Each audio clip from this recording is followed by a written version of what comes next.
joueurs, 40 millions d'Algériens et bien plus qu'un match de football.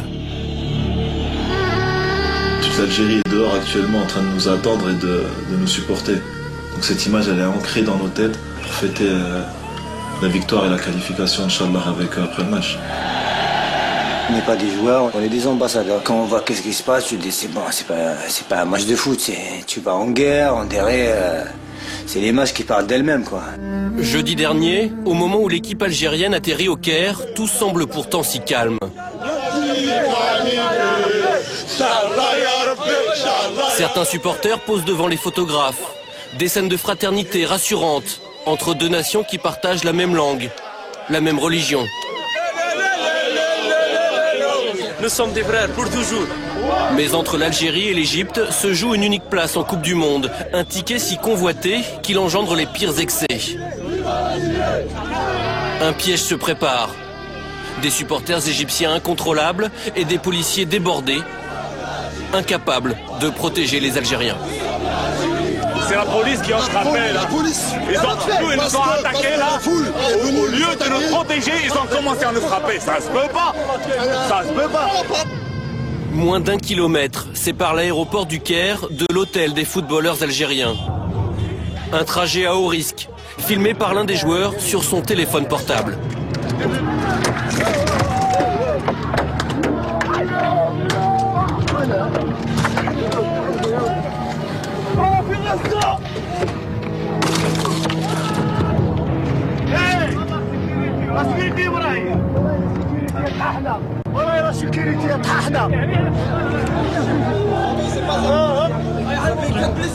Qu'est-ce qui s'est passé, Majid? Qu'est-ce qui s'est passé?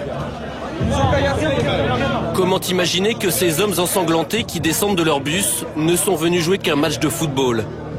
4 joueurs blessés. Et sur le coup, la colère qui monte.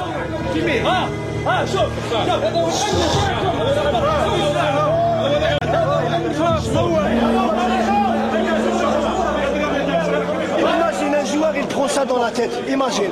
C'est ça le football. C'est ça le football. J'ai vu la pierre qui est devenue, heureusement qu'elle a été un peu amortée par le réseau. Et après,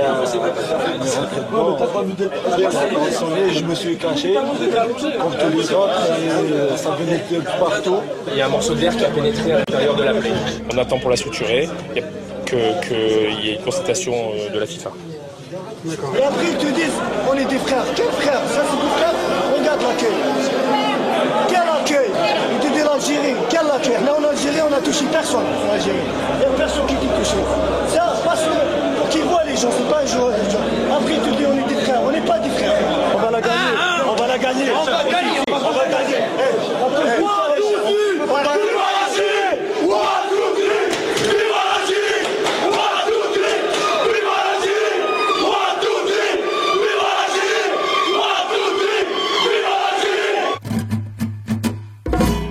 En direct du CHU d'Égypte.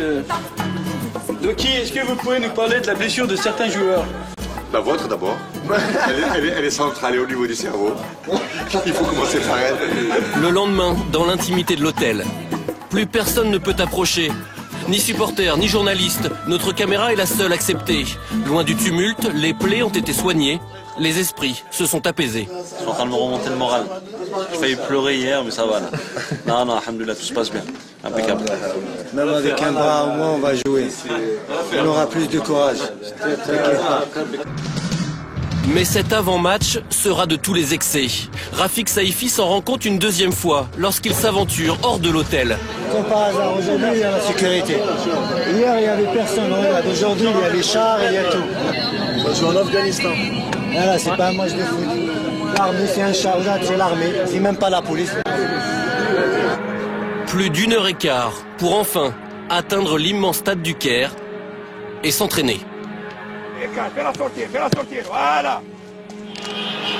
Le soir venu, nouveau souci, ce bruit de klaxon incessant.